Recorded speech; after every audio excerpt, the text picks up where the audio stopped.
order the Committee on Jobs and Economic Development. It is Wednesday, February 26th. We have a quorum.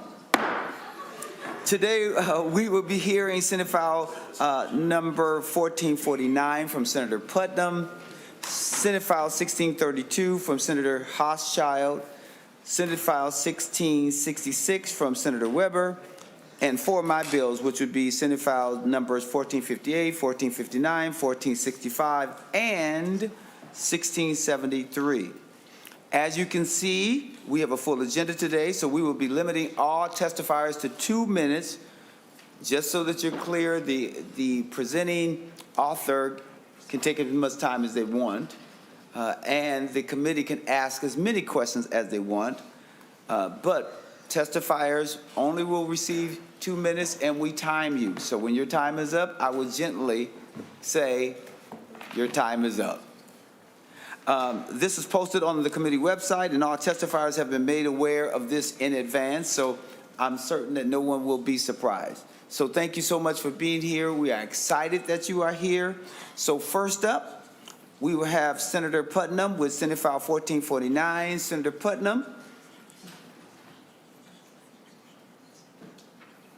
who is also a professor, just so that you know, so he likes to talk a little bit too, just so you know. We love him. He used to be on our committee, but he decided to go to another committee, but we are always excited to have him. So two things that we're going to do before Senator Putnam starts. He has an A1 amendment, as he wants to put the bill in the shape that he so desires. So I'm going to ask Senator Gustafson if she would move that move the A1 amendment. Yes, Mr. Chair. Now the A1 amendment is in front of us. Senator Putnam, because this is your first stop and this being an author's amendment, we can go forward with the vote if there's no questions from the committee, which you will cover the A1 amendment as you do your presentation. So to the A1 amendment, all in favor say aye. All those opposed say no. The motion prevails. The A1 amendment is adopted. Now we have in front of us Senate File number 1449 as amended. Senator Putnam, to your overview, and then once you do your overview, I'm going to then go to Ms. Noner so she can give us a financial picture. Senator Putnam. Thank you very much, Mr. Chair, and thank you for hearing this bill and for the admonition to be a bit more efficient than I typically am and not use words like admonition. Today we're talking about Senate File 1449. It's an effort to make more efficient and functional some of the decisions that were made in the legalization of cannabis last year. So we are increasing its functionality as we also add, I think, some opportunities for accountability. That's the nature of this bill, Mr. Chair, and so I'll talk through some of the main points just briefly. It's a policy-only bill that aims to make these technical changes to the Can Startup and Can Navigate programs that were passed in the Cannabis Bill in 2023. These programs are administered by deed through a competitive application process to nonprofit economic development organizations. And because they are now deed-operated programs, they're under the Jobs Committee's jurisdiction, even though Senator Port, who's the author of this bill, supports these changes. The changes to this bill would adjust the loan cap amounts from $50,000 to $75,000 for no match and $150,000 to $200,000 with a lowered match of 25%. Next, the bill aims to align with existing deed small business loan programs by putting a hard limit for review of loans by deed by 30 days, something that I think that we can all support. The bill clarifies that the loan interest paid can be kept by the nonprofit organization to help cover the costs of administering and servicing the loan.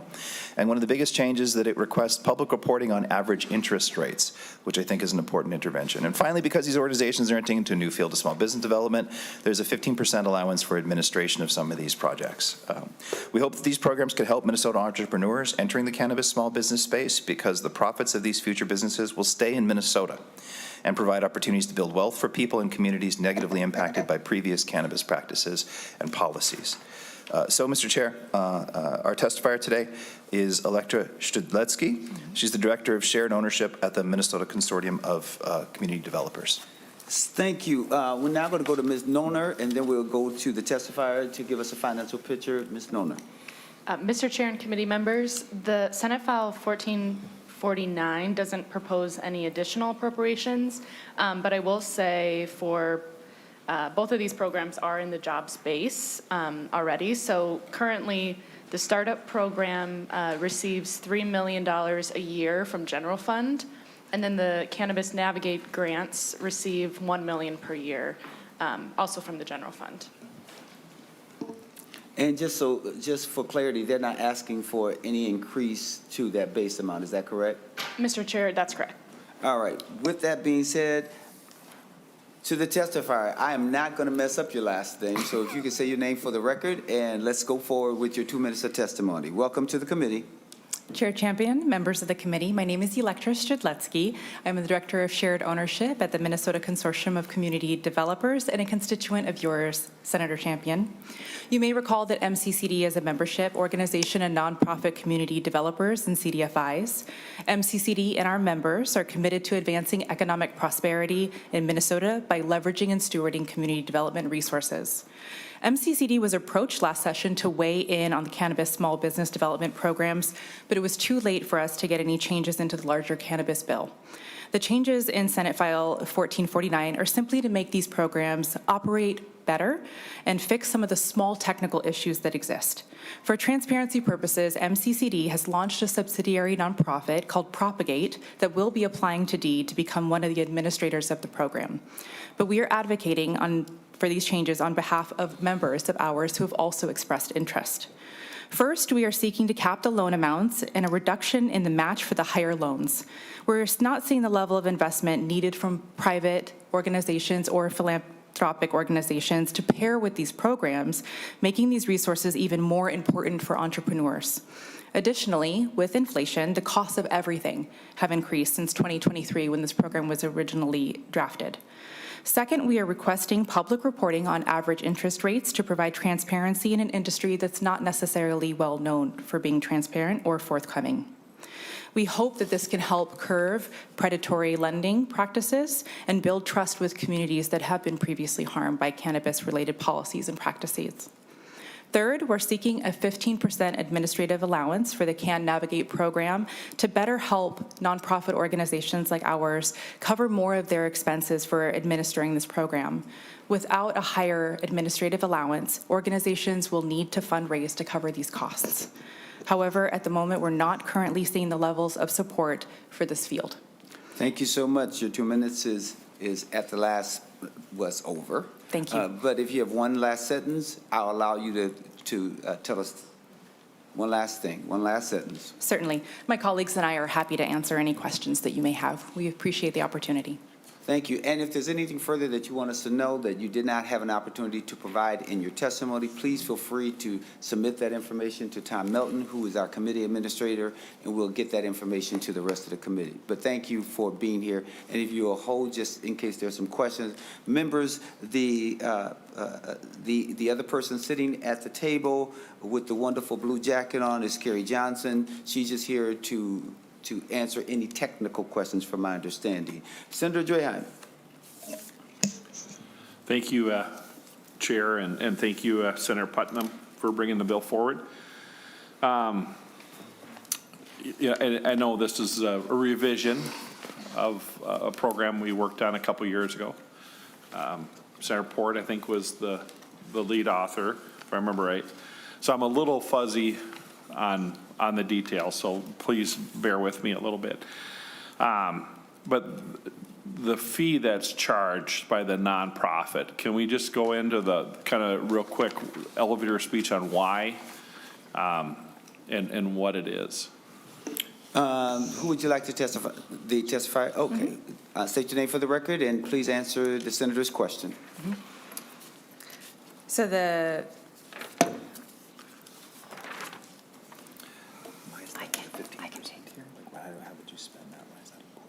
Oh, certainly. I will have my colleague, Carrie Johnson, respond to the question, please. If you identify yourself for the record and please answer the question. Thank you, Senator Champion. Senator Draheim, actually, could I get a clarification from you? Are you talking about the administrative fee or the interest rates charged? Senator Draheim, to the question. I was going to lead into the interest rates, but we could, the fee first, I guess. to the testifier. Sure. So maybe I'll get into the interest rate first, just to clarify, since that was your original question. Sorry, for the record, Carrie Johnson. So the interest rate charged cannot exceed Wall Street Journal Prime. And then we are not asking for any changes there, but we are asking for the addition of a fee or an interest rate. Fee-based lending is just something that the nonprofit economic development organizations are starting to add into their offerings, which is just calculated by transferring what the interest rate is and making that a fee instead. Senator Draheim, any follow-up? Thank you, Chair. I forgot to recognize you last time. I apologize. Ms. Johnson, so the fee, could you just give us an example? I think the range that is proposed in this, if I got a $75,000 loan, what would my fee be? Senator Ms. Draheim. Johnson, to the question. Thank you, Senator Champion. Senator Draheim, I am terrible at math, so, so if you had a $75,000 loan, your interest rate would be what Wall Street Journal Prime is, potentially 7.5%, and the equivalent of that would be whatever that dollar amount is. They would just charge that fee instead. Senator Draheim.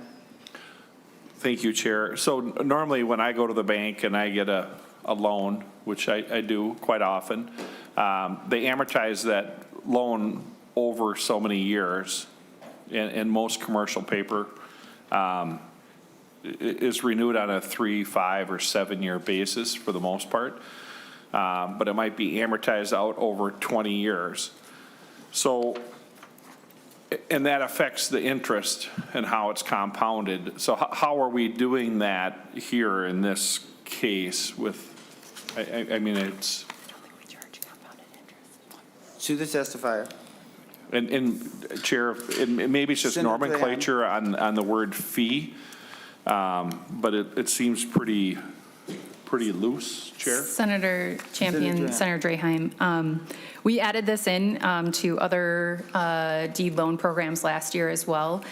So it's to be consistent with the loan offerings, to be inclusive of Islamic financing and alternative lending, so that this could fit in with the allowance for fee-based lending, because interest is not acceptable to certain types of, or certain Senator faiths. Draheim. Thank you, Chair Champion and Ms. Johnson. So you're not charging the loan interest and the fee, you're doing one or the other? Correct. Yes, that is correct. Chair, where does this bill go after this committee? It goes to Commerce, is my understanding. Okay. So I would like some tighter language in there so it's explained. And then if I could continue on, Senator Draheim.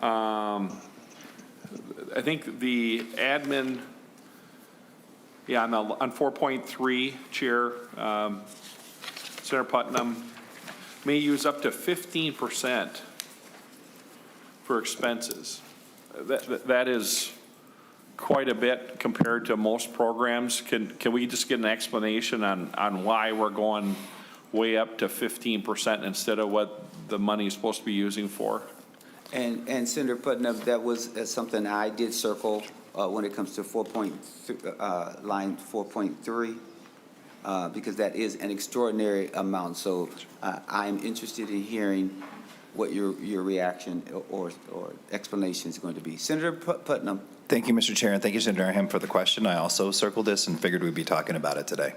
I think that the idea behind this rate is that this is a new industry and there will be new technical requirements and greater, more onerous effort for the individuals who are doing this work. That being said, I expect that all of us would be open to talking about that number. Senator Draheim, do you have a motion? Well, I would like to see that number a lot smaller, Chair. I don't want to step on Senator Putnam's bill here, but I think most of the bills that you've passed out of your committee have been a much smaller number. And I don't know if fiscal staff has an average that we normally do. If it's 5%, is it 9%? Ms. Nolan. Mr. Chair and members, Senator Draheim, I don't have an average off the top of my head, but I think in general, in the past omnibus bills, we've stuck around 5%. So, Senator Draheim. and I'm not trying to derail anything here, but I would make an oral amendment to change 15% on line 4.3 to 5%. And then, you know, as it moves forward, they can have more debate and maybe come forward and explain why they need more than that. Members, Senator Draheim moves that on line 4.3, that 15 be changed to 5, and I'm going to have Senate Council just make sure that she reports the oral amendment. Mr. Chair, members, you two got it absolutely correct, but I will say one more time. Page 4, line 3, delete 15 and insert 5.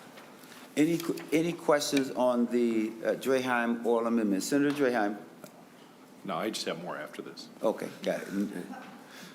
Any other questions on the oral amendment? Okay.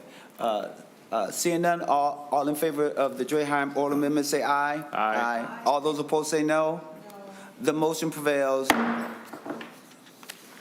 Senator Draheim, You know, I can, if you want to get other members engaged, I can come back too. is there any other members? Senator Pa, did you have a question? Senator Pa? Thank you. Senator Draheim asked a part of my question already regarding the fee or interest rate charged by nonprofit corporations for the loan. It states that it would not exceed the Wall Street Journal prime rate, so let's just estimate that's 7%.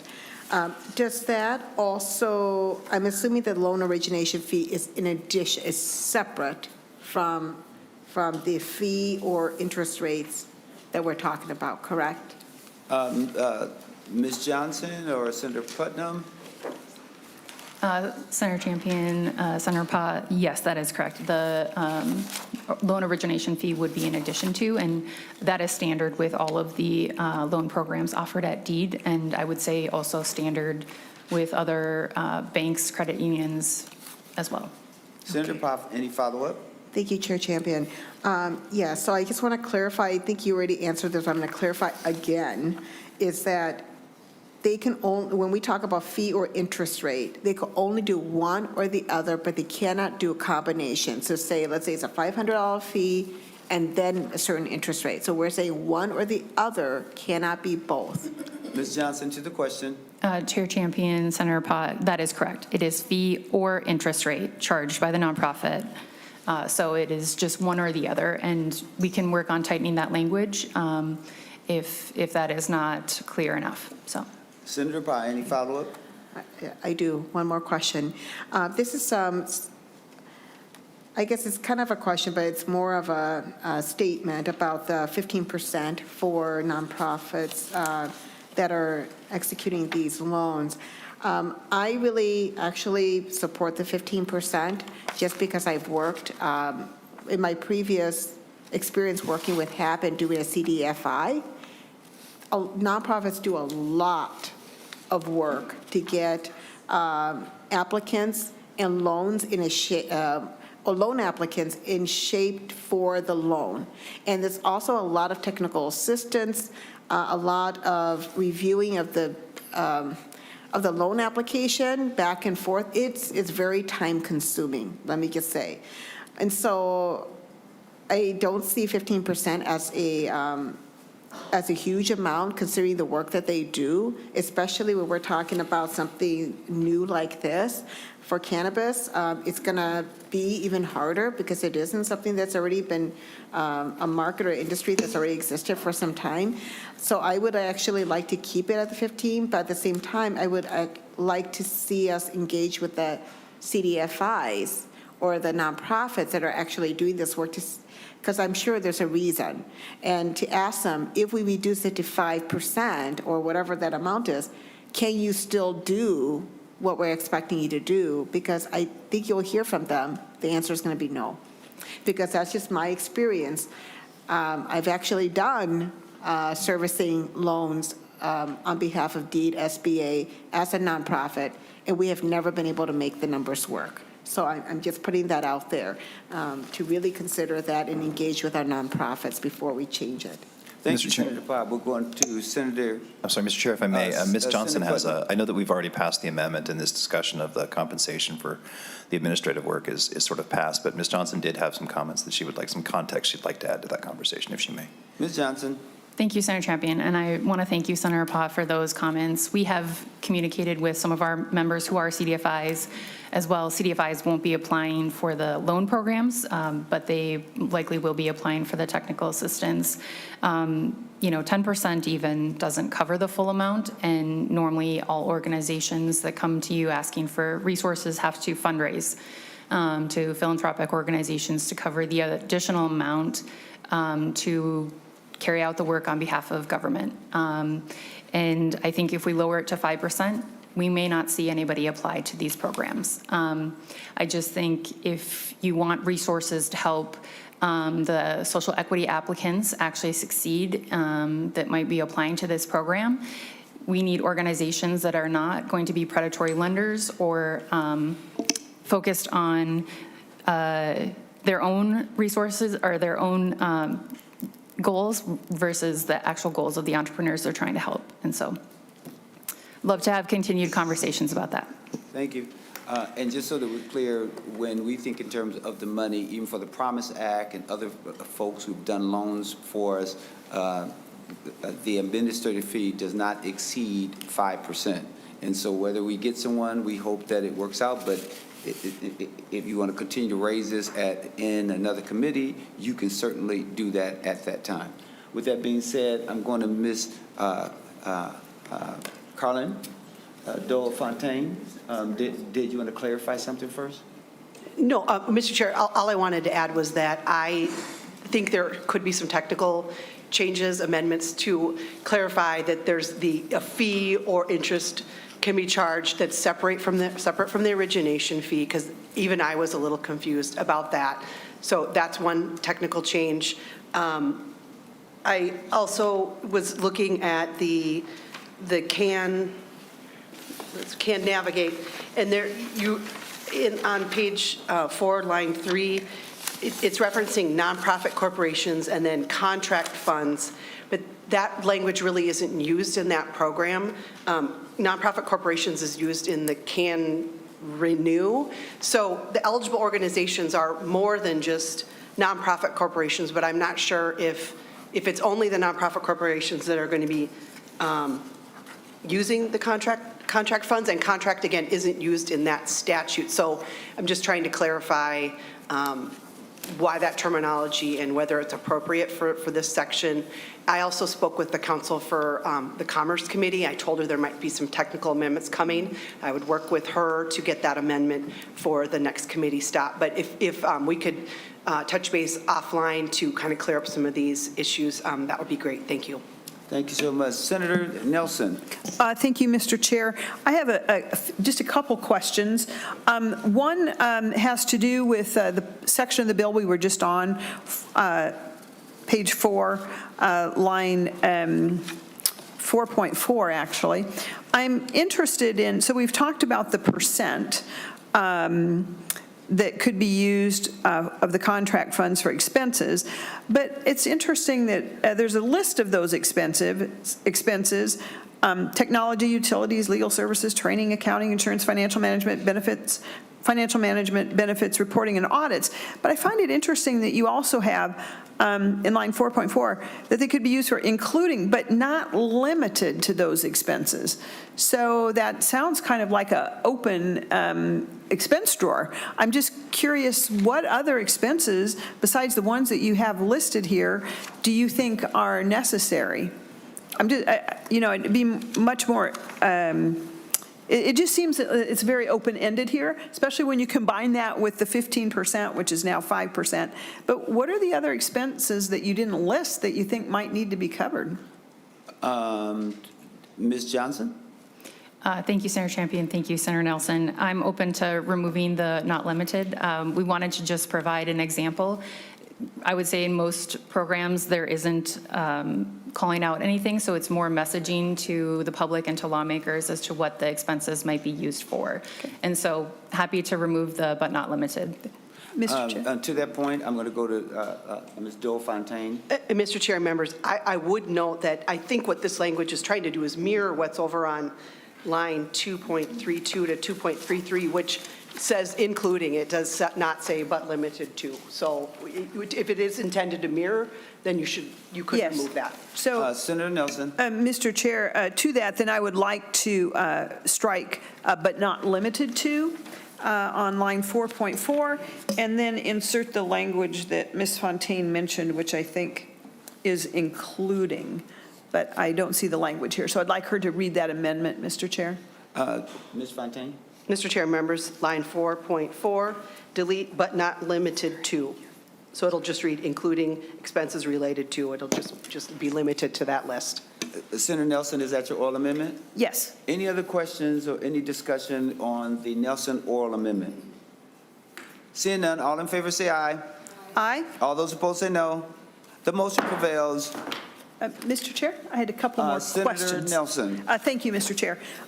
Just a couple other questions. I was wondering, well, first I'll do a suggestion that you might want to comment on, and then I would like a more detailed answer to my next question. I'm curious about using other, so these are loans from nonprofits that are receiving money from the state, if I'm not mistaken. So my questions are this. The loan payment, according to lines 2.28 and on, the loan payment of principal may be retained by the nonprofit corporation originating the loan to help cover expenses for loan servicing and origination. So I'm a little bit confused about that for a number of reasons. Maybe you can explain that to me, but it sounds like, well, let's see, we're trying to get it through a fee, and then the principal's repaid, which is the money that the state has put in to this program. But this is, according to this, it would be retained by the nonprofit corporation. So what am I missing here? That sounds very circular. Senator Nelson, maybe I can help you. If you look at Yes. line 2.26, it says loan interest payments. So it appears as if there's loan payment of principal must be paid back for deposit and can start revolving loan account. So money gets put into that loan account, and it's the interest that is generated from that principal that may be retained by the nonprofit corporation originating the loan to help cover expenses for loan servicing and origination. That's my understanding, but I'm going to go to the testifier just to confirm that my articulation of what I see is correct. Ms. Johnson. Thank you, Senator Champion. Thank you, Senator Nelson. You are correct, Senator Champion.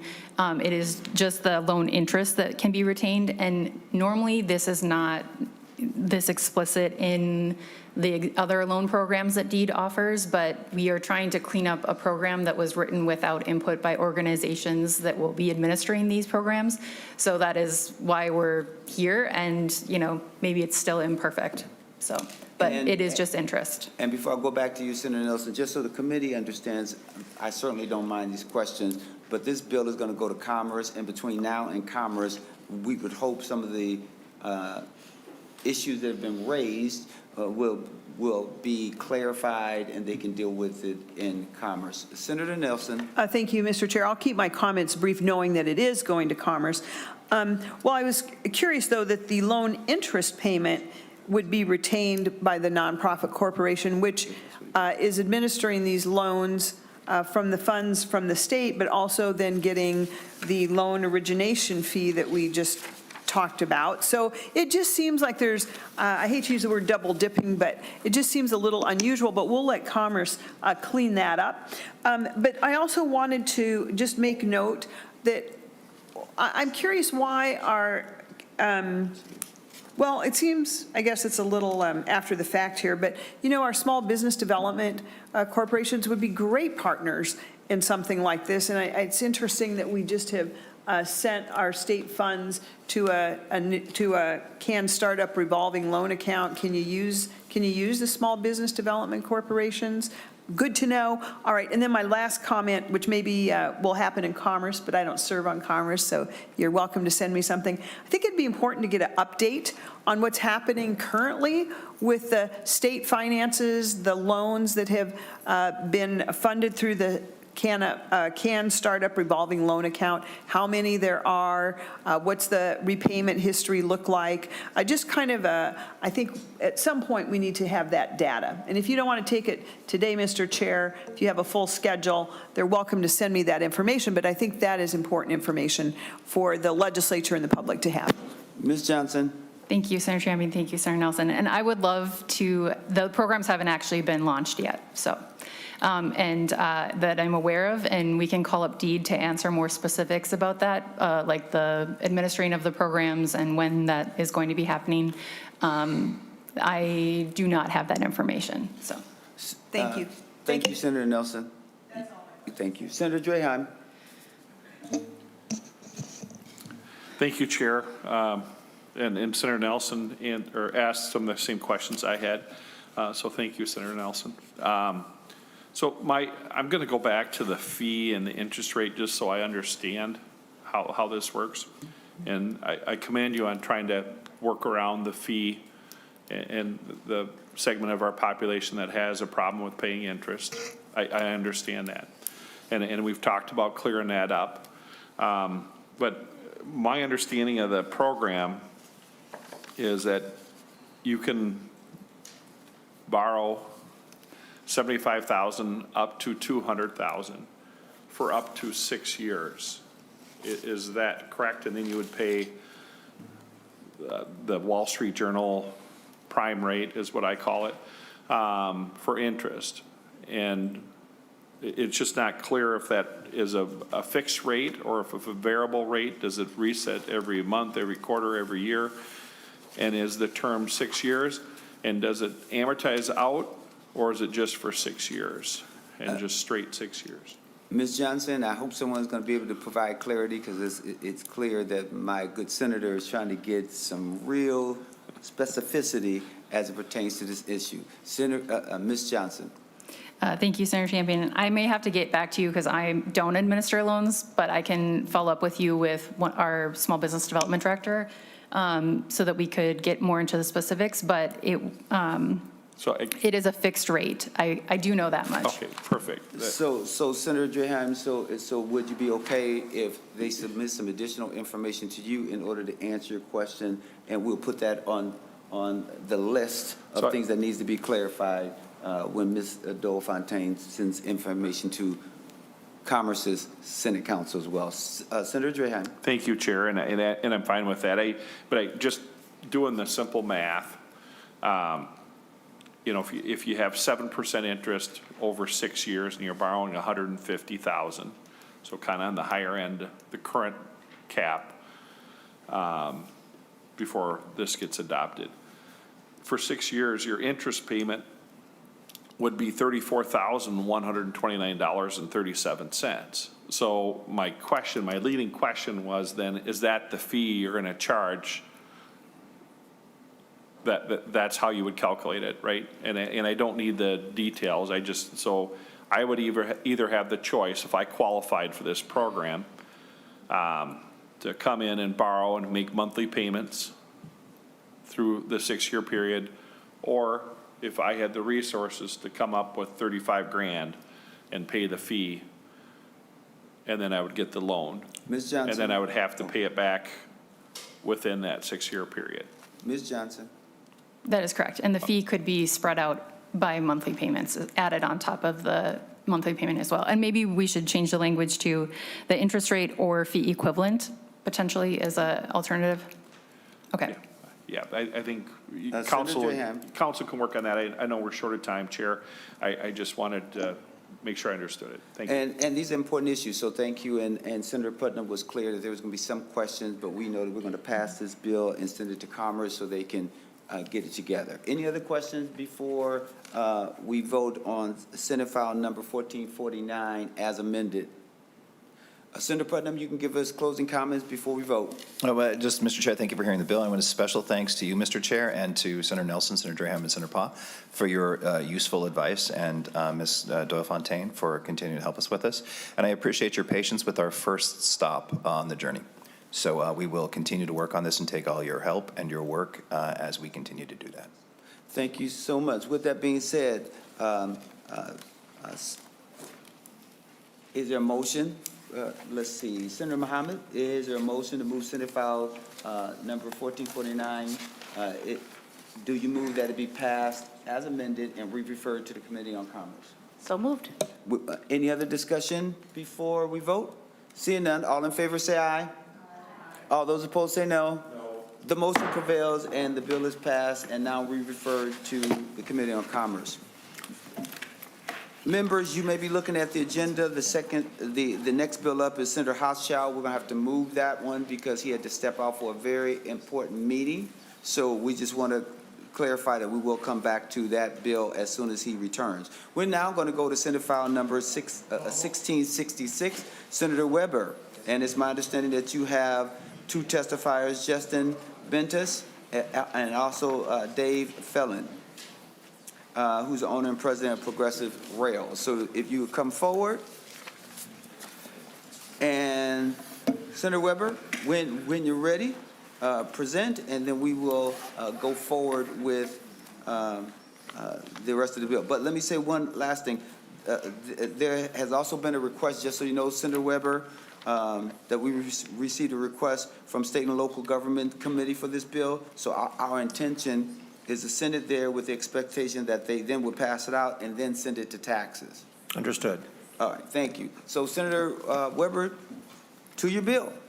Thank you, Mr. Chairman and members. Senate File 1666 has two primary components. The first, a 10% tax credit for businesses that choose to locate or expand adjacent to Class 2 or Class 3 railroads in Minnesota. And a second one is a 50% tax credit for new rail infrastructure to connect industrial parks and businesses to the rail network. The core purpose of this bill is about boosting economic development and creating new opportunities in businesses and communities across Minnesota. Rail infrastructure is a cost-effective and environmentally friendly way to move goods.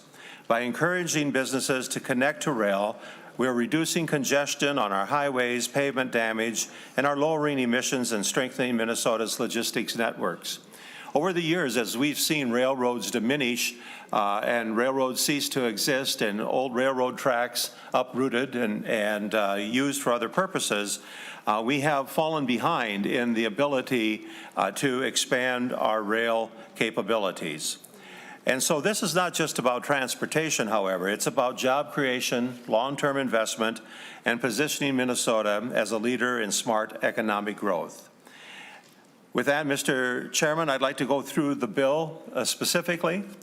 And as we look at pages 1 and 2, there are certain definitions that are there. The ones that I would like to draw special attention to are those definitions entitled C, D, E, F, G, H, and I. These basically outline the types of projects and qualifying projects, project location, and project credit amounts.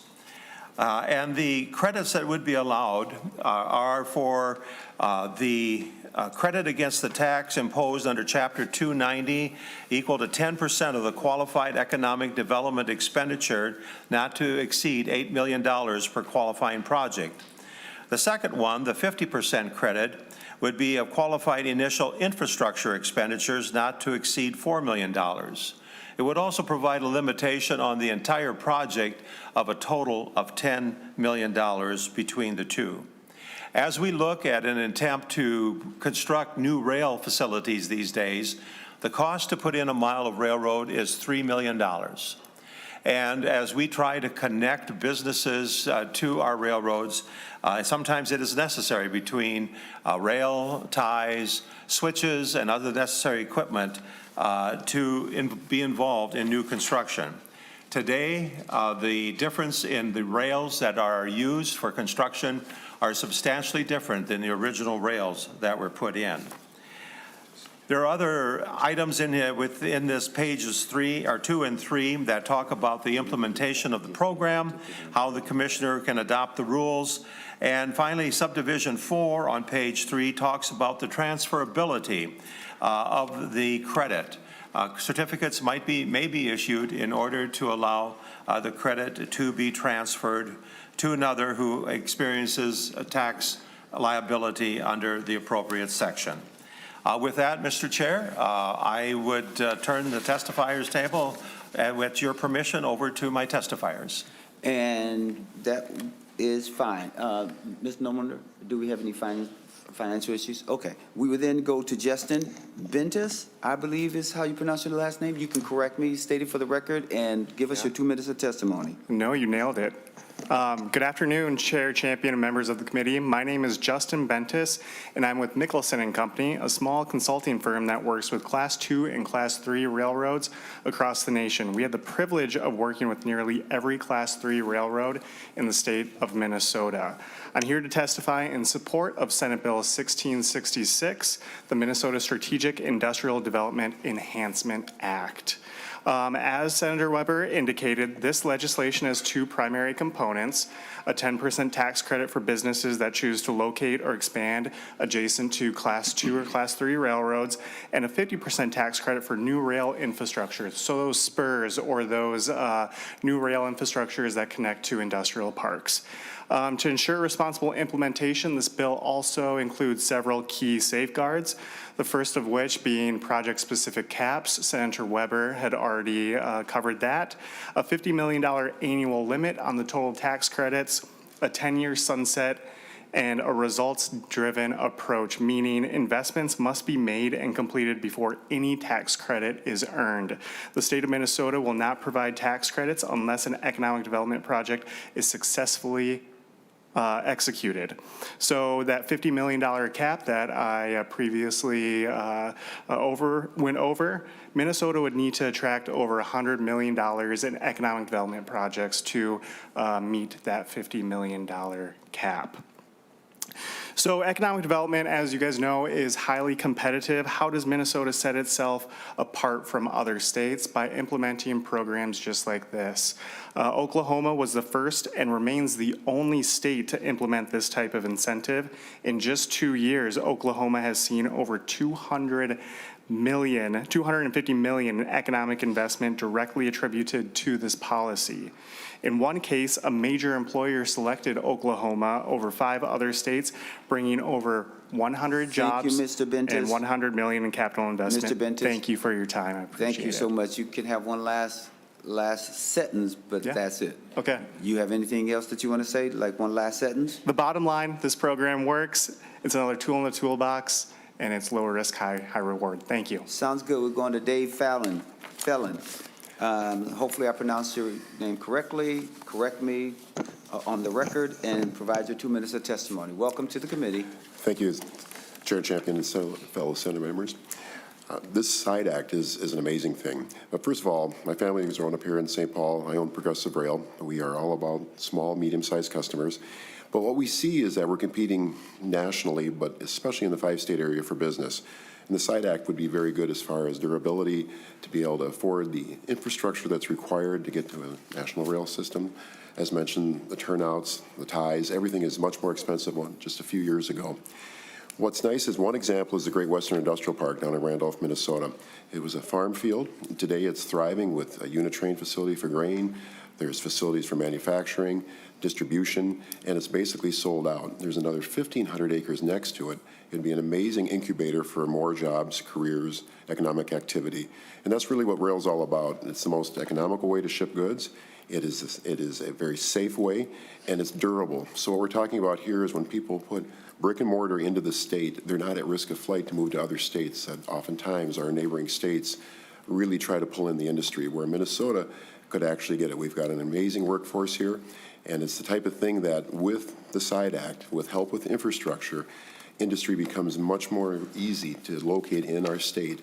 And with the service that we provide and the area that we have to work within, it's a really winning combination. And this is the type of thing that is very good for economic development.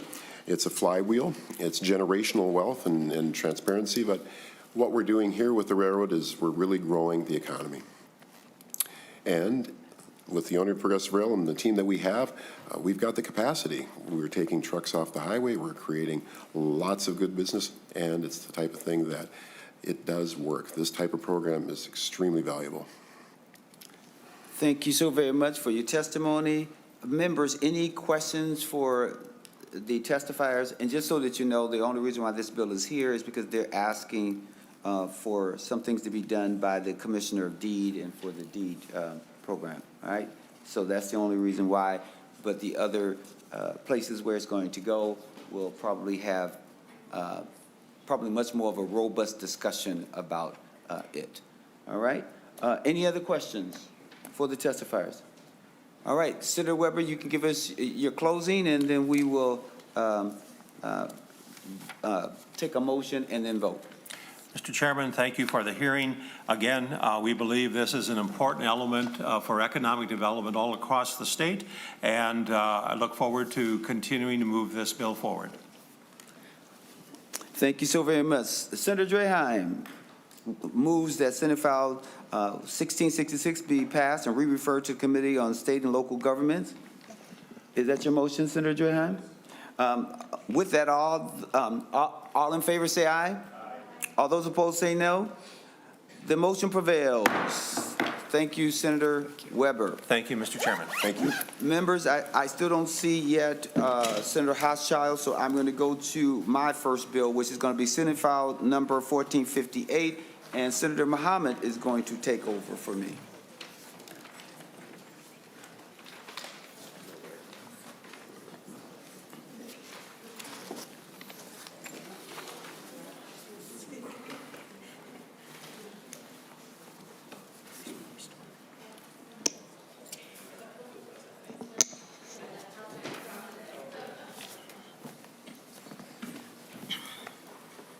Senator Champion, go ahead and present Senate File 1458.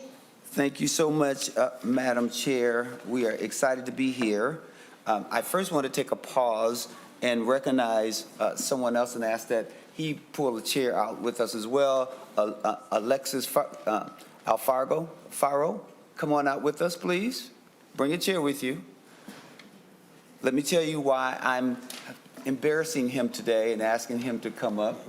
Is because he's one of my interns this year, along with Isabella and others. But why there's this connection with him is because, unbeknownst to me, he's also a boxer. And I did tell him that I could take him, but he wasn't buying that. But he's also one who attends and goes to the Northside boxing gym. And so when he heard that I was going to be meeting and doing a bill, it wasn't because of him. It was already in the process, and so we got a chance to learn those things. So let me tell you quickly about the Northside Boxing Gym. And they've been operating and serving youth in my district since 2016. The gym was started by Ryan Burnett, who is sitting next to me at the table today, and Ryan is a well-known Minnesota restaurateur. Barrio, which I heard some good stuff about as well, and he's a real estate person as well. Ryan and his team, including Phil Williams, who is also here with us today, have spent countless hours assisting at-risk youth in my district at Northside, offering free boxing training, physical fitness, and nutrition 6 days a week to youth ages 9 to 21. Every night, you can go to this particular place, and there's roughly 30 to 50 kids that are being served. Northside coaches and staff build trusting relationships with youth by providing programs, positive role models, and a safe space that nurtures their social, emotional, and academic development. Northside also offers other wraparound services such as tutoring and money management classes. But now Ryan and Phil are looking to offer kids the chance to pursue schooling, learn entrepreneurial skills, and a valuable trade.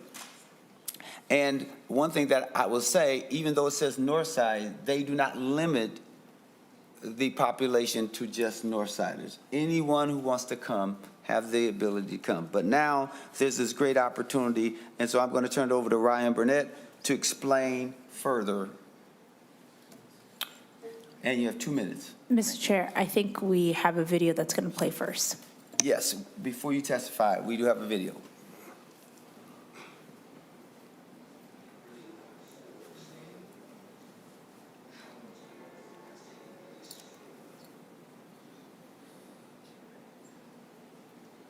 All right, we'll wait.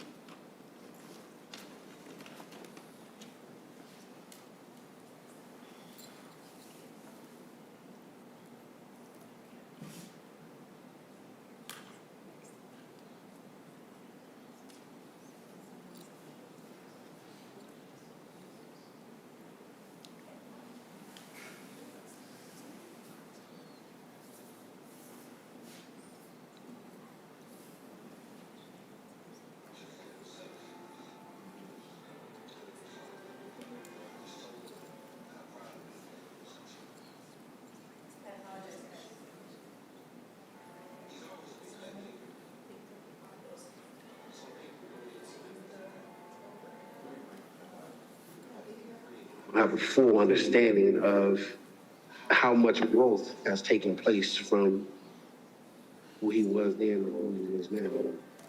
Can we turn it up, please? A young African American, sometimes, you know, life throws us curveballs, so to speak.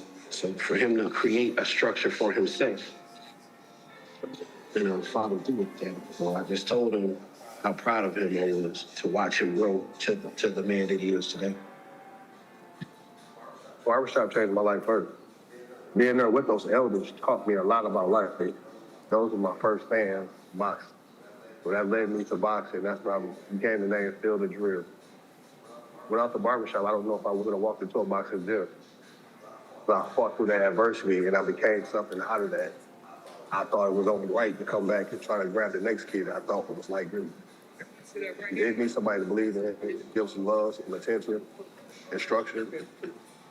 You know, so that's kind of like what the boxing gym, it gives me the chance to do that. Greet you with a hug, as soon as you come in, ask how your day was. Your day is down, well, come on, what's going on? Let's make it better. We're gonna be one of the old school original where you learn hands-on, where the elder is teaching the youngster how to go through life and prepare yourself to get inside that ring. The ring is the truth. That's what Northside boxing does. So I just want to give them the same thing. You know, give them the barbershop and boxing, see what it does for them. He's over the chair. These minor victories turn into big victories, and we just want to keep doing it and sharing it with the kids, giving them that, so maybe one day they'll do the same thing. So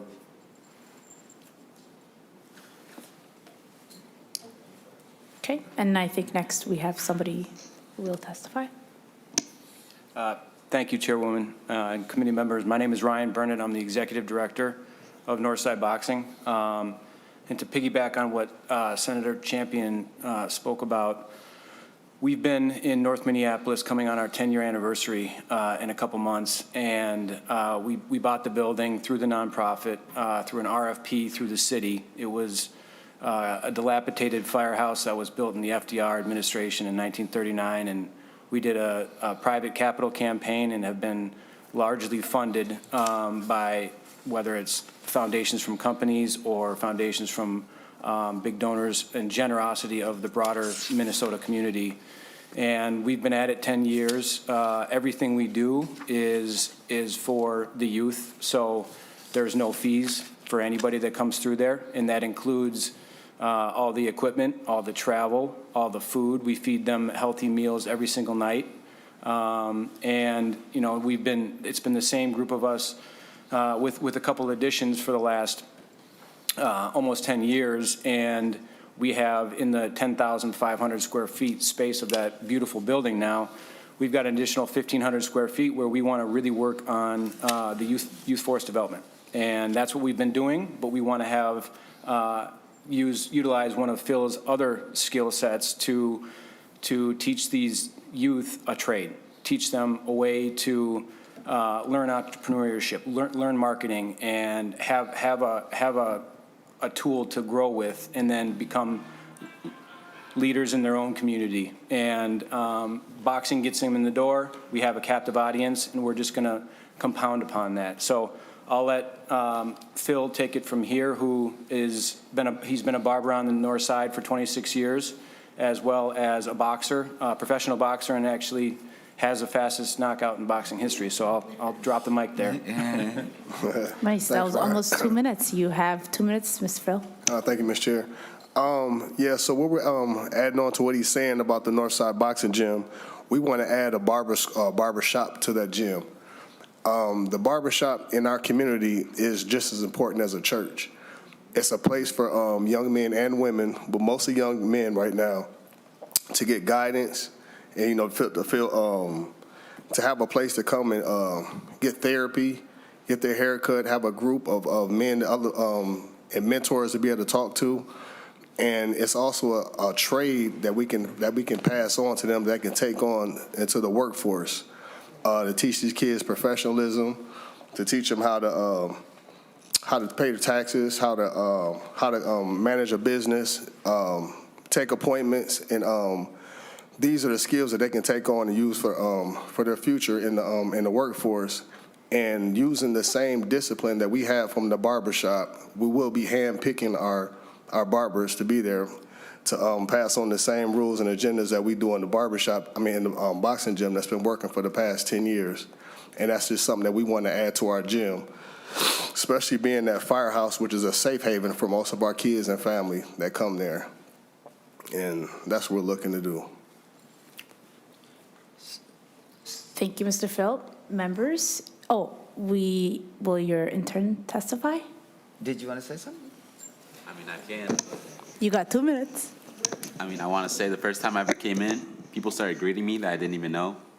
They were just like so nice from the start. Do you want to say your name for the record? Say my name, Alex Alfaro. I'm an intern for Senator Champion. And as I was saying, they were just so nice to me. I got a meal at the end, and I've been working on my skills, so maybe I got to spar with Phil next. Yeah, all right. Awesome, thank you. Members, questions for Senator Champion or his testifiers? Senator Nelson? Thank you, Madam Chair. Senator Champion, maybe you or one of your testifiers, I'm familiar with the barber shops in Rochester and the great things that they do, and you mentioned sometimes it's kind of like a church. Yes. As far as the mentors, the haircuts, they did a great thing about involving fathers in their young children's lives. And I'm just wondering, this sounds something similar to what Senator Champion's bill might propose. I want to know, is there an organization called the Barbershop, or is it an idea that works in communities and we've just seen this? Are you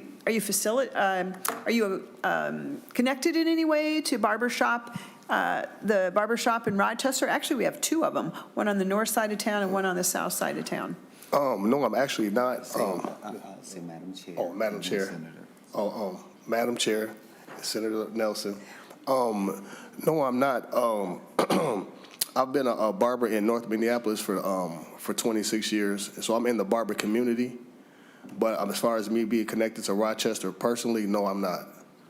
And one of the things that I think is important for you to know, Senator Nelson, is that barbers is like a community as well. They all kind of know each other through somebody, some way. But the interesting thing about this initiative is because they use boxing and other opportunities for kids to come together, and they also have this workforce, and using the profession of being a barber to engage young people in a trade and entrepreneurship. Because sometimes having that discussion leads to them saying, hey, I'm really interested in A. And then what they would do is also work with other partners that they have and that they've built up even at the Northside Boxing Gym for the last 10 years to be able to say, oh, I know exactly who to introduce you to, so that you can get more of a connection and build more of a relationship in that area.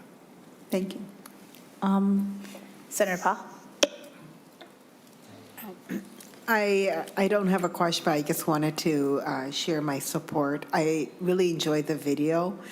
When I saw one particular kid, but when I saw all those kids give you a hug, you can tell when a kid trusts an adult.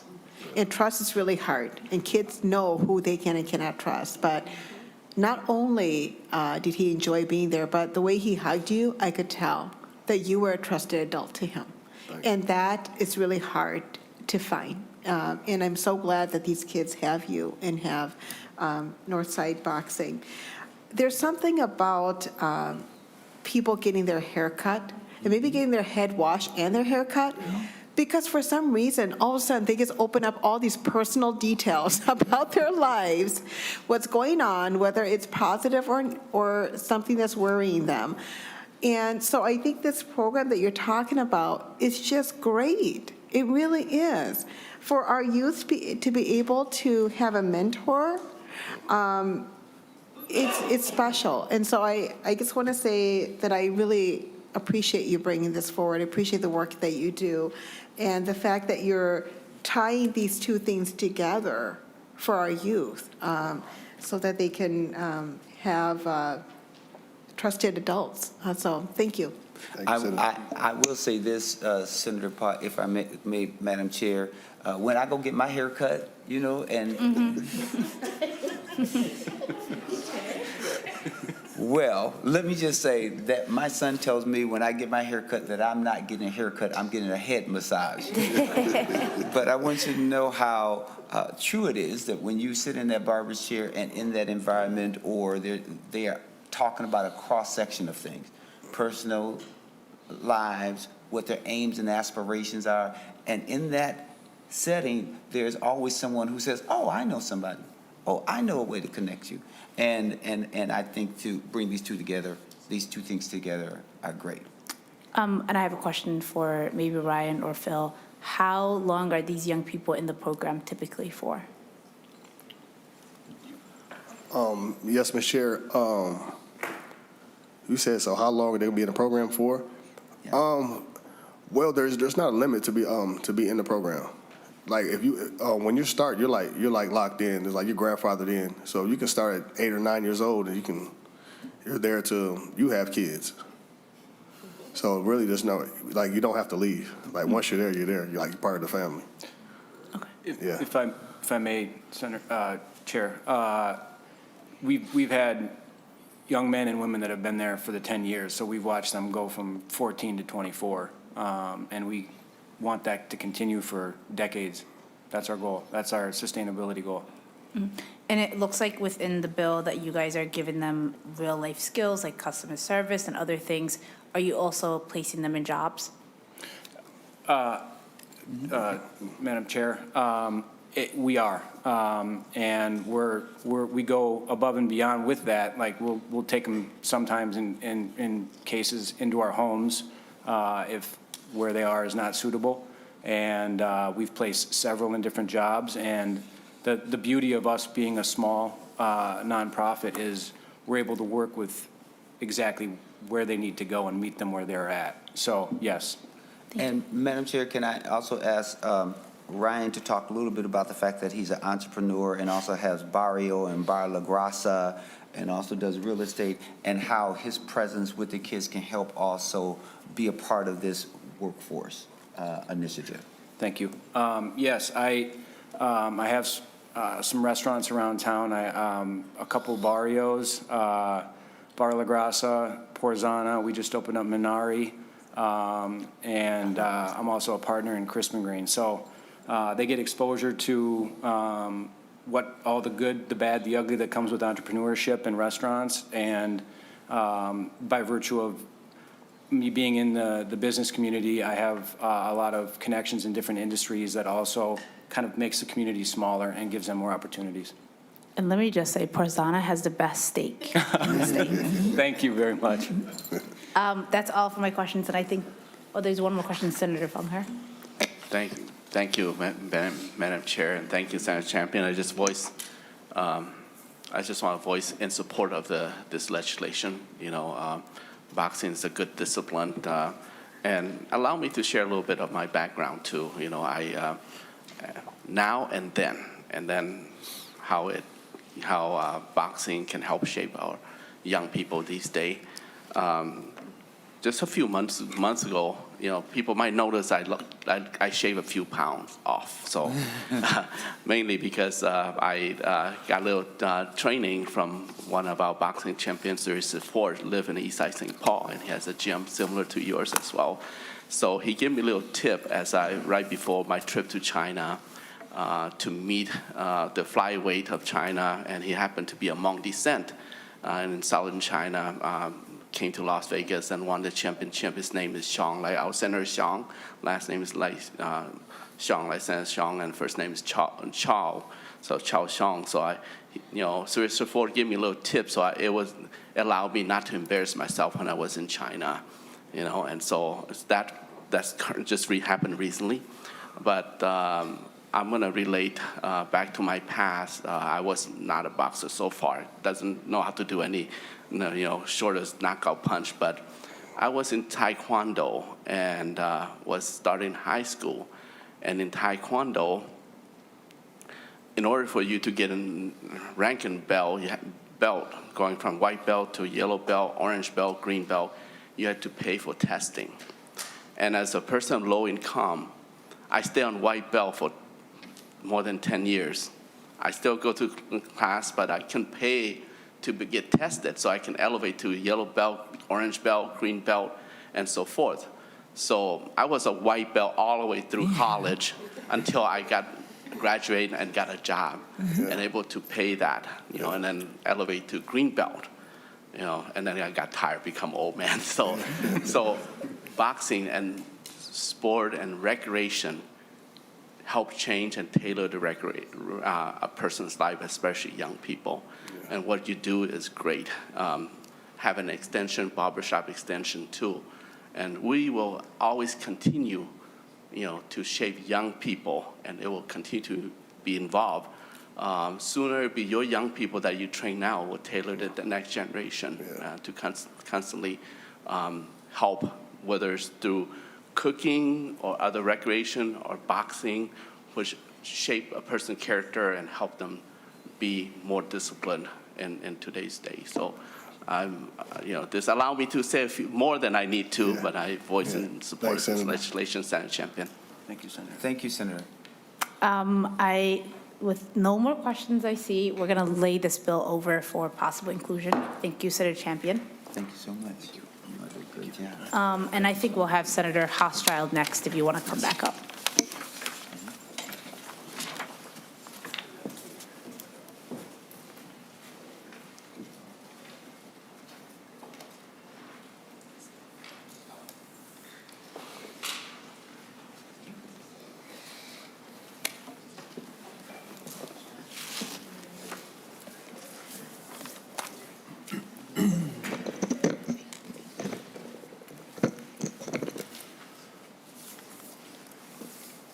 Thank you, members. As I mentioned, that we would resort back to Senate File 1632, which is Senator Hauschild's bill once he returned, because he had a meeting that he had to do. So we are excited to see him as well as Mr.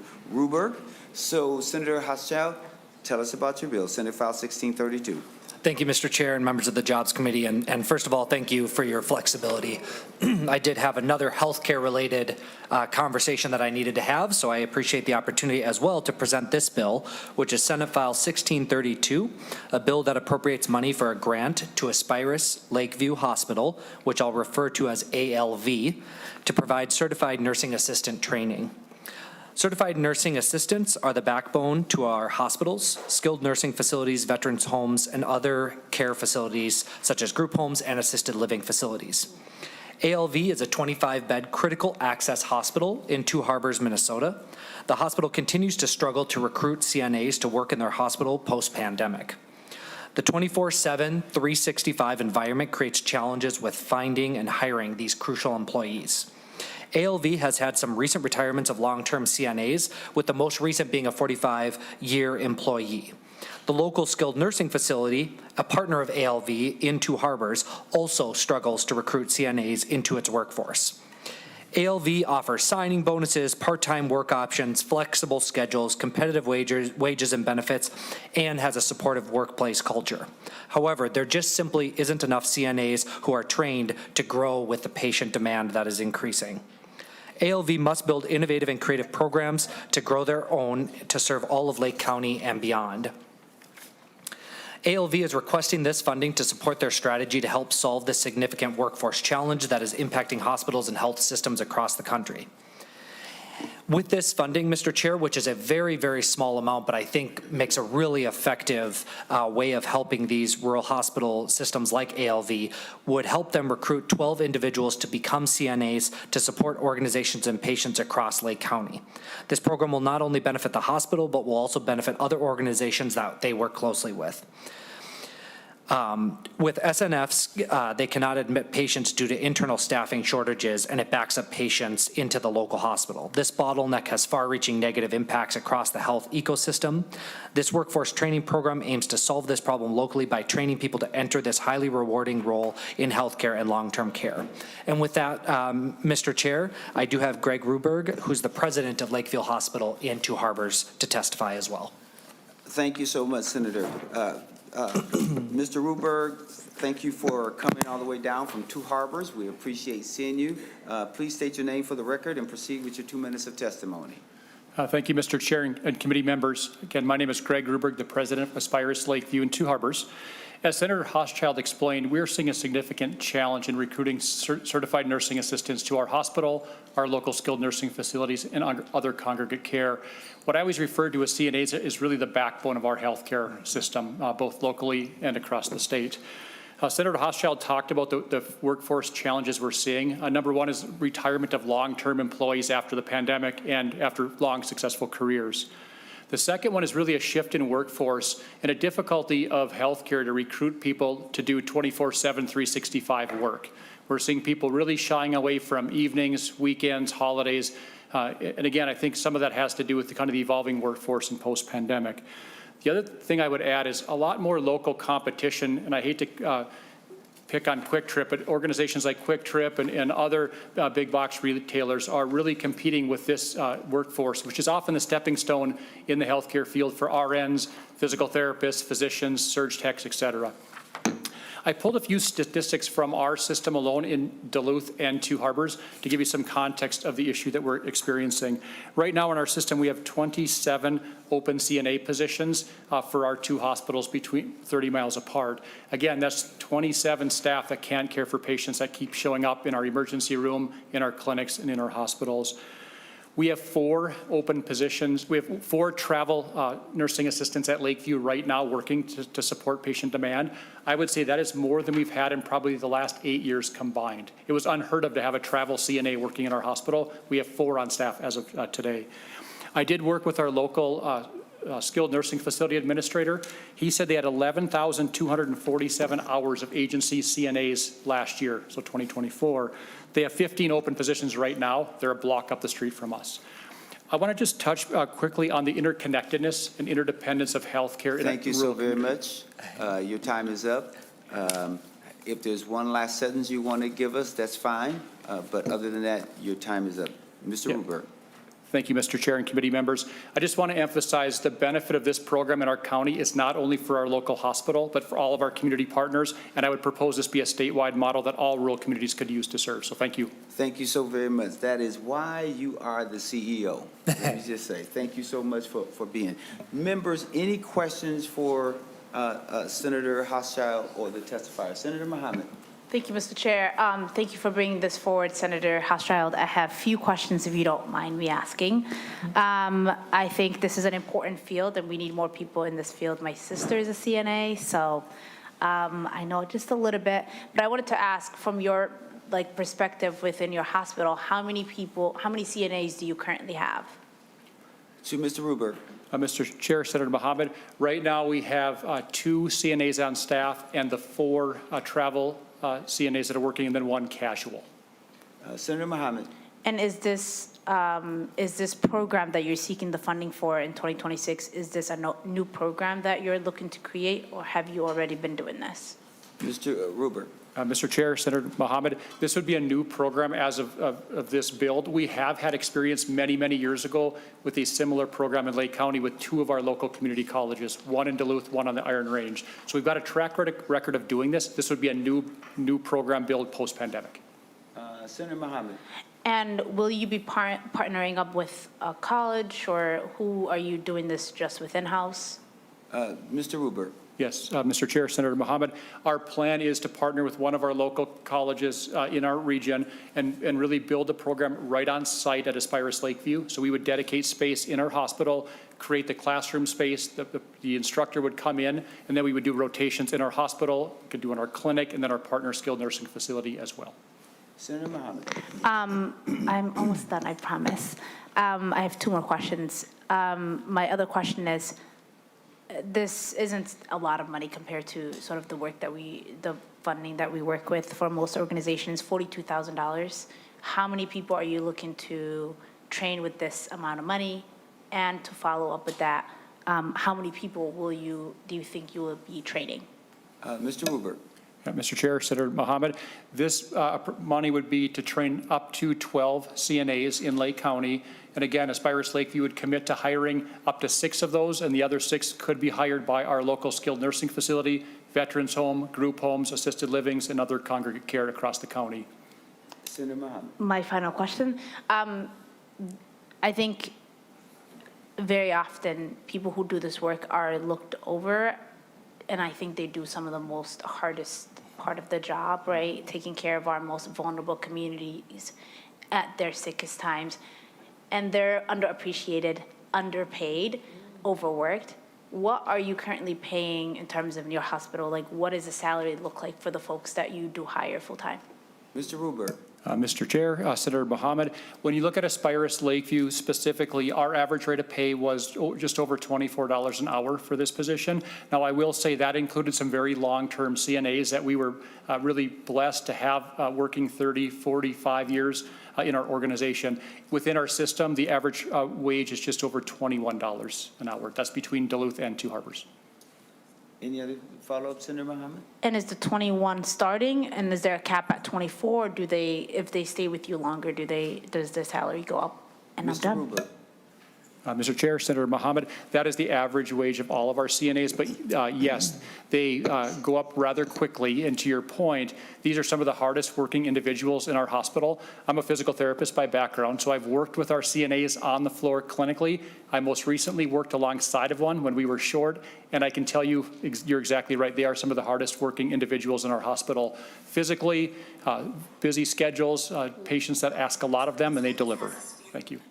Any additional questions for the testifiers or for Senator Hauschild? Seeing none, Senator Hauschild, you can give us your final comments before we lay this bill on the table for possible inclusion. Senator Hauschild. Thank you, Chair Champion, and also to Senator Mohammed, thank you for the thoughtful questions. I couldn't agree with you more that these are some of the hardest working folks that really do the core work of caring for those that need it most. I do want to do just a special shout out, Mr. Chair. Senator Mohammed has visited Lake County with me and seen my region. You represent Minneapolis, a different part of the state, and I know that Senator Champion and I were at our IRRB meeting last night, and we had a mutual conversation as well about the idea of visiting each other where we are and representing the different communities that we represent. So I greatly appreciate you coming up to see this very region that we're talking about, and I look forward to visiting Minneapolis with Senator Champion alongside our other Iron Range delegation members. Thank you so much. With that being said, Senate File number 1632 will be laid on the table for possible inclusion. Thank you so very much. We'll now go to Senate File number 1459, which is the Black Women's Wealth Alliance.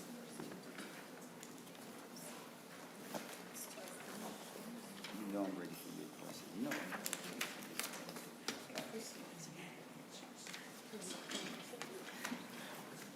Where are we?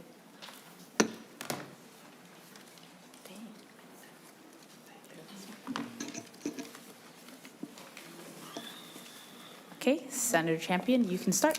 Thank you so very much, and thank you, committee, for entertaining our discussion around Senate File number 1459.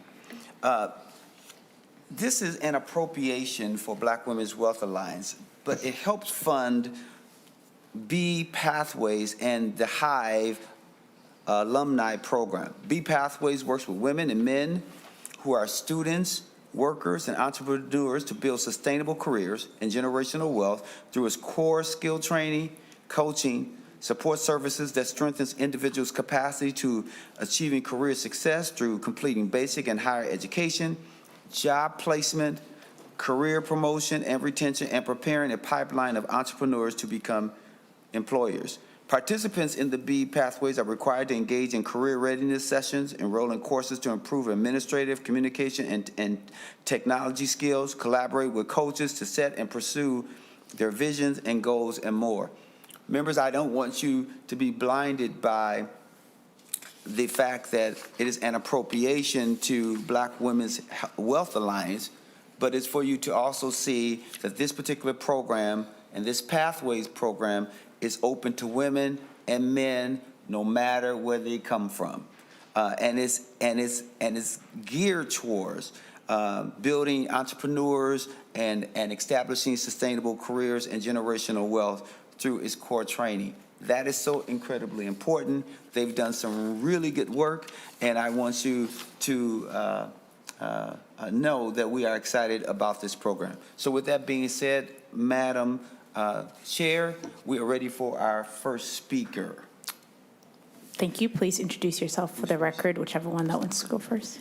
Hello, my name is Bianca Franks, and I actually own and operate a small advocacy agency called Tears of Hope. I do advocacy support for parents of kids with special needs and chemical dependency for high-risk youth in the community currently. I have the duality that I also work full-time for Delta. I've been there for 5 years as well. I started with the B Pathways program, which has been pretty amazing. Some of the, just starting out as an entrepreneur, as someone that just didn't have any experience at all with the basics of even an EIN. So learning just the contractual things that we needed, but also just the circle support that was provided that has given me just the strength and courage and the skill set to continue on. The program for me, we just graduated a couple weeks ago, which was really exciting, but just in the 4 months of having the career coach and having the skills classes and the financial support, I have expanded on my knowledge. I have grown 4 new contracts under my agency and am in the beginning process of the home buyer program for myself and my family. And all of that I owe to the program as far as helping me gain the confidence and the skill set and the knowledge to move on to something better. Thank you. And we'll ask Hannah to go through past fiscal stuff. Madam Chair and members, just real quickly, in the past for Black Women's Wealth Alliance, the 2023 jobs bill included funding for $1.177 million in general funding, and then this bill, Senate File 1459, is proposing $1 million in one-time funding from the Workforce Development Fund. Okay, and then we'll go to your next testifier. Please say your name for the record. Hi, my name is Crystal Williams.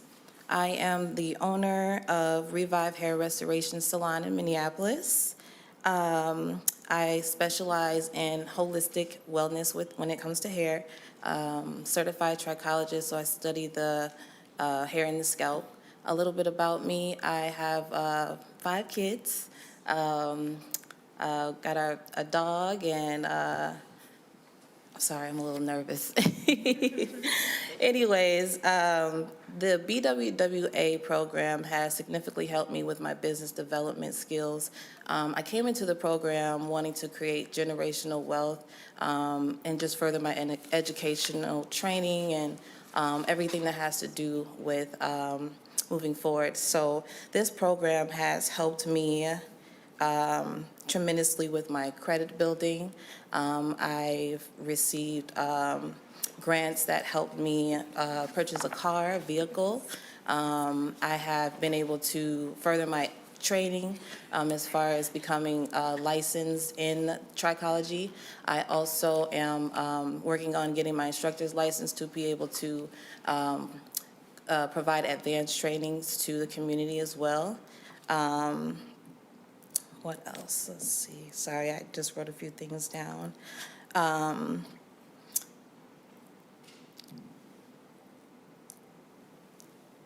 This also has guided me into my niche.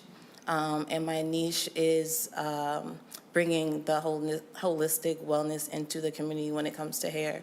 Every day we suffer from hair loss as far as alopecia, hair shedding, and these things come from hormonal imbalances.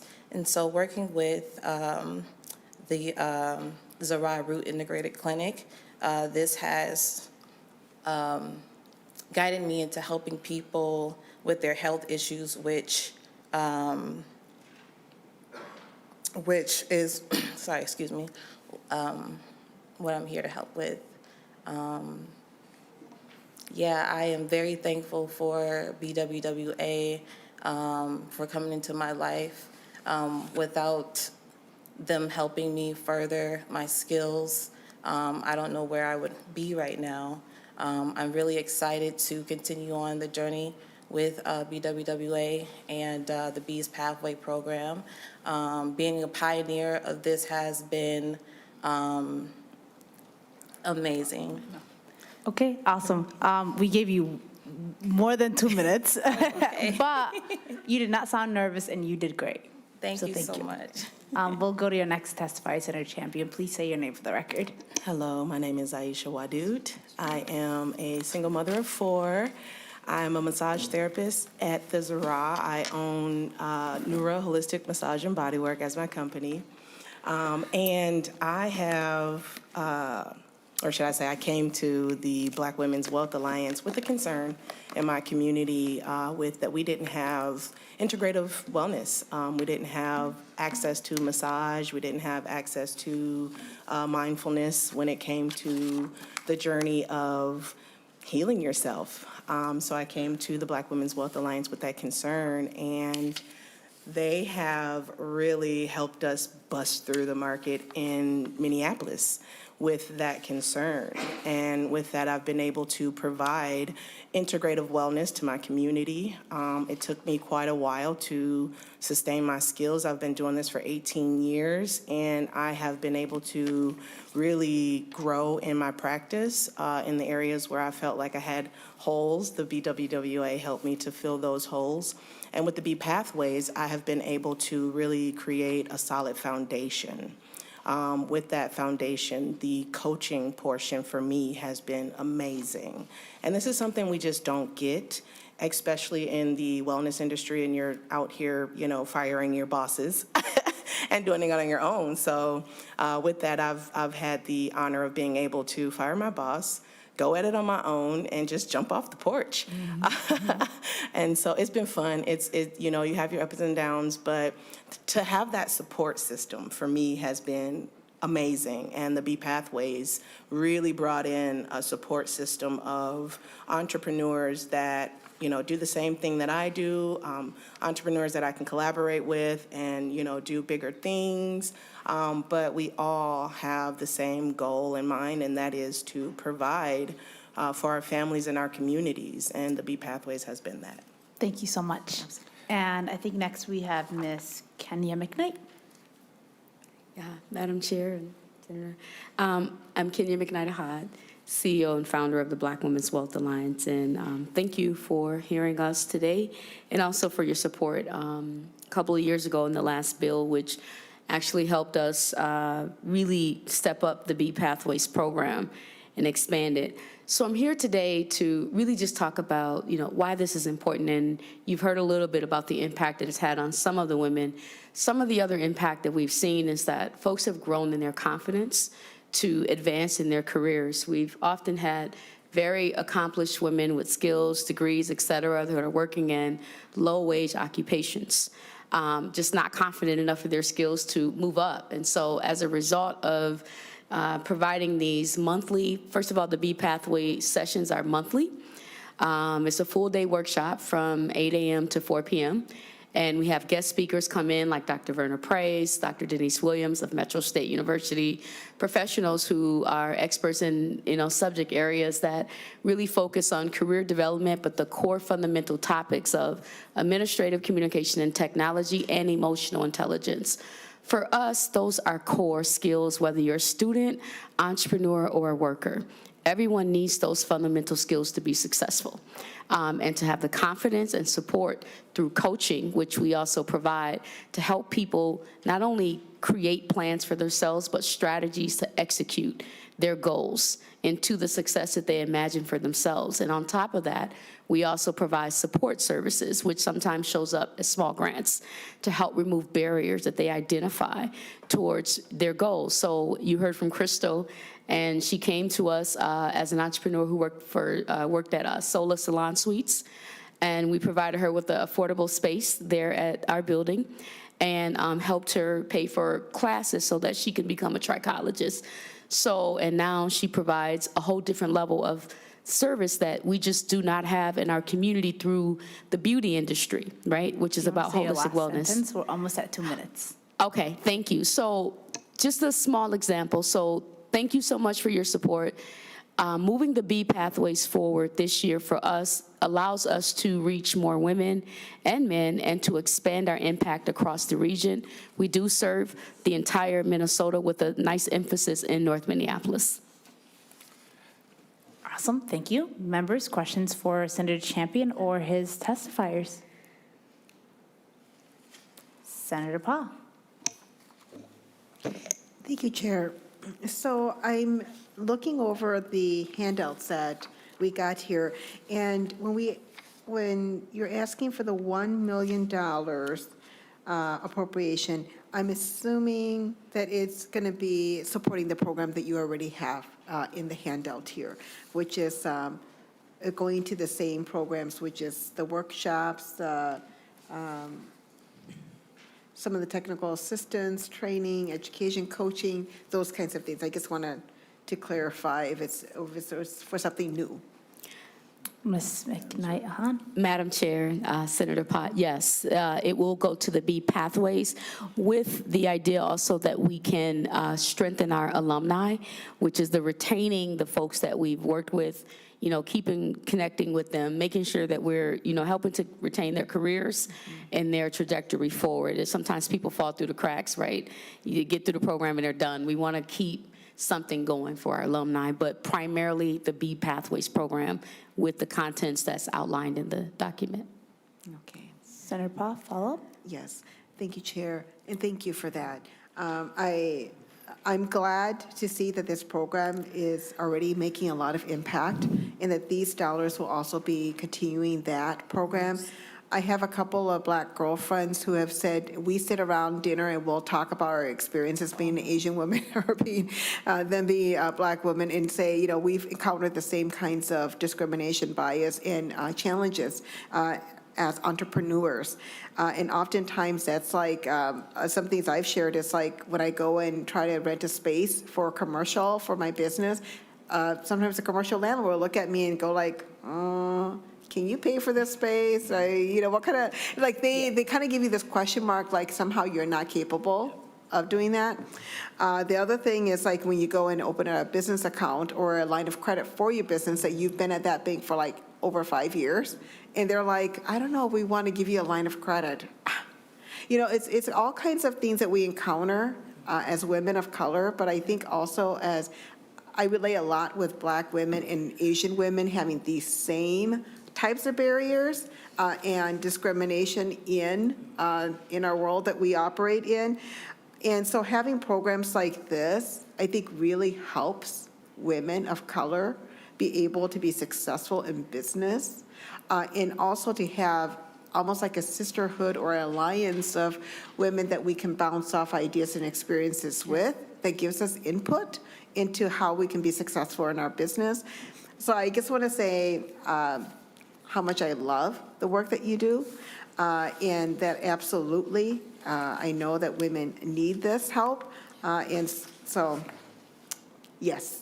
Thank you. Senator Champion? And Madam Chair, I know that, you know, time is of the essence. We have 2 more bills in order to do, but I'll just quickly refer the committee back to the B Pathways program that you will also see on page 1, the program focus, which also includes paid internships as well as support services and referrals to enhance their upper mobility, along with all the other things that have already been mentioned. I'll also call your attention to page 2, where it talks about their impact, so that you can see that this program and the services are being used in a great way. So with that being said, Madam Chair, thank you so very much if there are no other questions. Thank you, Mr. Chair. And it looks like they're also funded by U.S. Bank, Primary Bank, so they're both private and public funded, and so thank you. And with no other questions, I will lay this bill over. Thank you so very much. Thank you. And Madam Chair, if we can go now to Senate File 1459, which is the Mr. Chair, which is Urban League Twin it's Cities. Senate File 1465. Oh, it's 1465? Oh, that's because it's a little mistake on there. I got it. 1465.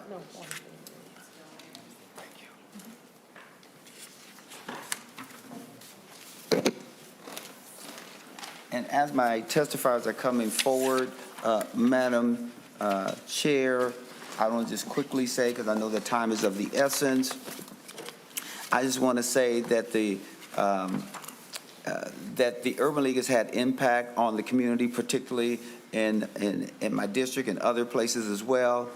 They are not just limited to those who are those who live around the district.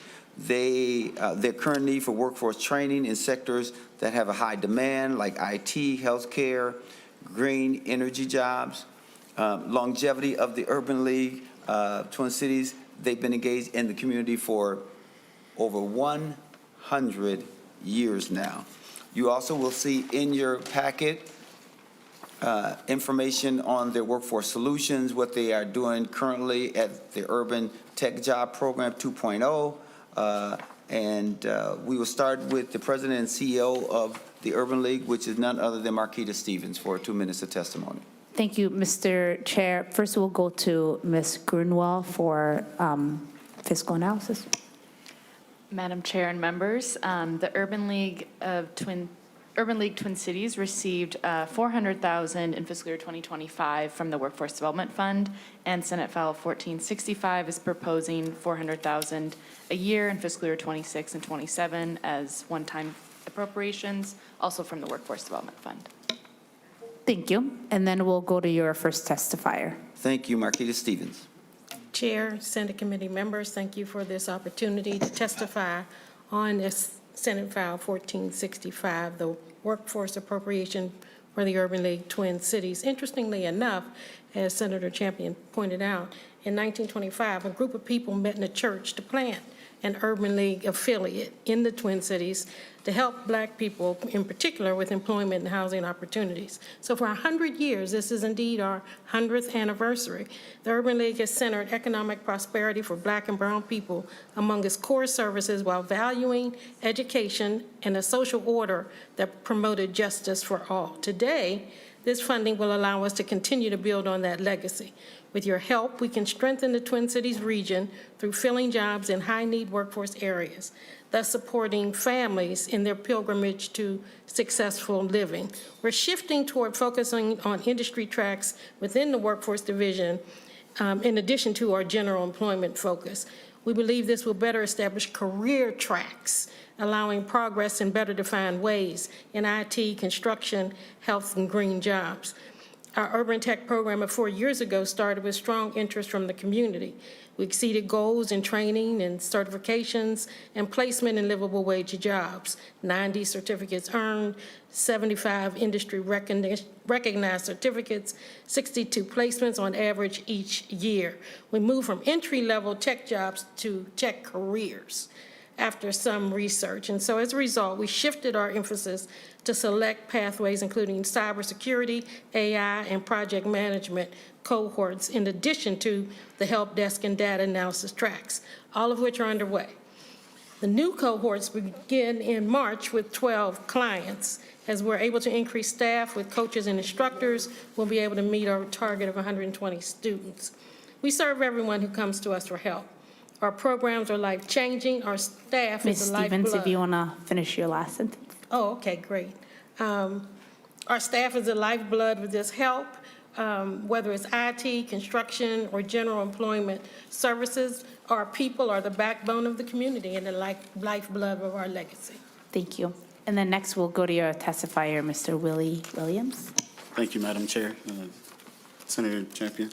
My name is Willie Cardell Williams. I'm a father, a son, an uncle, a nephew, and a husband.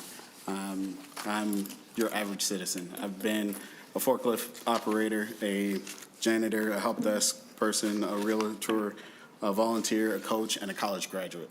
But I haven't always had a clear path in the knowledge or help in how to become any of those things. And so I always tell people that I take the long way around to get to wherever I am. 50 years ago, that clear path or that mentorship would have come from our community. And that community would have been a resource, something like a barbershop or a church. And being that times have changed, my resource that I look to is the community. And the resource that I've found that has helped me profoundly has been the Minneapolis Urban League. So thank you again, personally, Ms. Norma Miller back behind me. Because of her, I'm now gainfully employed and looking to become a business owner myself. Some of the things that I would like to become would be a business owner, landlord, a farmer, an investor, and in time, a grandfather. It's because of programs like the Minneapolis Urban League that those things that I hope to become, that I'm now aware are possibilities. So thank you. Thank you for sharing your story. Members, questions for Senator Champion or his testifiers? And if nothing, I will just say this quickly, Madam Chair. The Urban League Twin Cities Workforce Solutions, you'll see on the documents that I pointed you to, they have the career pathways that you can see that include cybersecurity, computer technician, help desk support, project manager. They also have a number of industry certifications that they're a part of, whether it's Google, Microsoft, Cisco, on and on and on, that's there. And then you could also see where there's other apprentice opportunities that they participate in. So hopefully the committee will support this request. Thank you, Senator Champion. And with that, we will lay this bill over. Thank you, Madam Chair. And it looks like our last but certainly not least, bill. Looks like you have an A1 amendment, Senator Champion. That is correct. I asked the committee to move the A1 amendment to put the bill in the order that I would like. It simply deletes receiving revenue from the general fund and inserting the workforce development fund. Okay, Senator Champion moves the A1 amendment. All those in favor say aye. Aye. All those opposed say nay. All right, the amendment is adopted. Senator Champion, you can. So, Madam Chair, Senate File number 1673 is an appropriation for West Broadway Business and Area Coalition. This will aid in establishing a youth internship program in North Minneapolis. In turn, they would also intern with local businesses and obtain additional training to build upon soft skills, technology training, and marketing and advertising. Partners with this initiative are local schools, local businesses, North Memorial Health, and Emerge Career and Technology Center. So it is a true collaboration in order to make sure that we can use all the assets from the community in order to help our youth.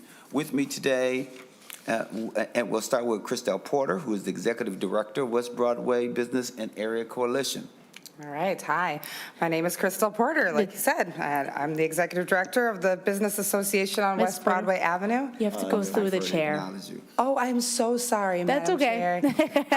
I apologize. But before we get you to start, we'll have Hannah go through past fiscal analysis. Madam Chair and members, there hasn't been any recent appropriations to the West Broadway Business and Area Coalition grant program in recent years. Okay, thank you. And now, Ms. Porter, you can begin. You have 2 minutes. Thank you so much. Yes, so again, my name is Christelle Porter. I'm the Executive Director of the Business Association on West Broadway Avenue. I've also served as an educator and a gymnastics coach for the public schools and the parks for over 17 years. This wasn't always my story. I came from a family that lived in extreme poverty, and outside of my control, I had to leave home at 14 years old. I'm convinced that what prepared me for this abrupt push into adulthood was the opportunities I had when I was younger than that. When I was 10 years old, I was given the opportunity to help elders in my neighborhood with their community garden at an assisted living facility. When I was 12, I was given a job at a local church to clean and organize their offices and sanctuary. And when I was 13, I worked as a candy striper at Abbott Northwestern Hospital. Are you surprised? These jobs changed my life and gave me a chance to develop my social skills and soft skills such as teamwork, communication, problem solving, and time management. There are several studies that illustrate the economic and social benefits of supporting youth jobs programs. The National Bureau of Economic Research found that participation in summer jobs programs resulted in 20% decrease in violent crimes, and young adults who engage in work experience during their teenage years have been found to earn about 10% more than those who did not. Youth need entry-level jobs, professional networking opportunities, and other activities outside of school besides sports and theater. In addition to our youth benefiting, our small businesses will benefit as well from this program by providing access to labor, fresh perspectives from the youth, a workforce pathway, increased visibility, and an enhanced job readiness in the community. I'm asking the Jobs and Economic Development Committee to support Senate File 1673 because we believe that this program will help our businesses improve the overall job readiness of our younger generation, which can lead to a more skilled workforce available for employment in the future, benefiting both the businesses and our youth. Thank you, Ms. Porter. And next, we will go to Sahara Jones. Zahara Jones? Yes. All right, sound. You have 2 minutes. Good afternoon, everyone. As y'all heard, I'm Sahara. I am a Northside resident, born and raised, and I graduated from PYC. Recently, also, I am mentored by a lot of Northsiders, and I got my first contract through PYC. So having early work experience can provide financial independence, skill development, and networking opportunities that could influence our futures, careers, opportunities. It has an impact on our confidence, a sense of responsibility, and work ethic. Reflecting on what I value most in life, having a program like this when I was in high school would have had amazing impact on my life today by providing me with early job opportunities and more professionalism. It would have helped me learn the importance of commitment and hard work. It would have given me opportunity to meet people in the community and own businesses, work for them, and build my professional references. This program would have revealed to me what jobs I liked, what I probably wouldn't have liked so much, thereby saving me time. Another thing to learn later in life was time management, and programs like youth job programs through WBC would help youth figure that out before they entered the workforce. Lastly, having a program like this would have helped me financially in high school to provide me with the things that I wanted to purchase but couldn't afford. And I remember high school, we would skip sometimes to go to work. So this would have helped my friends who got in trouble trying to access the things they wanted by alternative means. And I am asking you today, all of you today, to support Senate File 1673 so that we can support the youth, the small businesses in North Minneapolis, build a better future. Thank you. Members, questions for Senator Champion or his? We have one more testifier. Oh, you have one more, sorry. Madam Chair, and that would be Edwin Huff, who is with the youth engagement, who's a youth engagement coach from Emerge. All right. Good afternoon. How you doing? My name is Edwin Huff. You want to get close to the mic? Good afternoon. My name is Edwin Huff. I'm a youth engagement coach with Emerge Community Development. I think creating job opportunities for North Minneapolis youth is crucial for several reasons. It reduces violence and crime by providing positive alternatives, fostering economic empowerment and self-sufficiency, improves educational outcomes by offering real-world experience and motivation strengthens community resilience, and breaks cycles of poverty. These opportunities offer pathways to success, contributing to a more vibrant and equitable community. Thank you, Mr. Huff. Since that's your last testifier, Senator. Yes, Madam Chair, due to time, we thought it would be important not to have all the other testifiers, but just so that you know that other testifiers would have been area business owners as well, because they support this initiative in order to make sure that youth are getting opportunities even through their businesses, but also other partner businesses as well. So thank you, Madam Chair. Members, questions for Senator Champion or his testifiers? And in closing, I'd just like to say thank you for considering Senate File 1673. We think it's a worthwhile investment because the best thing we can do is invest in our kids so that we can reap the benefits not just today, but also tomorrow. Thank you so very much, Madam Chair. And thank you, committee. Thank you, Mr. Chair. And members, that concludes our business for Senator Champion. Senate File 1673, as amended, will be laid over for possible inclusion. Now I will end the committee. Members, that concludes our business for this meeting. Our next meeting will be on Monday, March 3rd. And with that, this meeting is adjourned.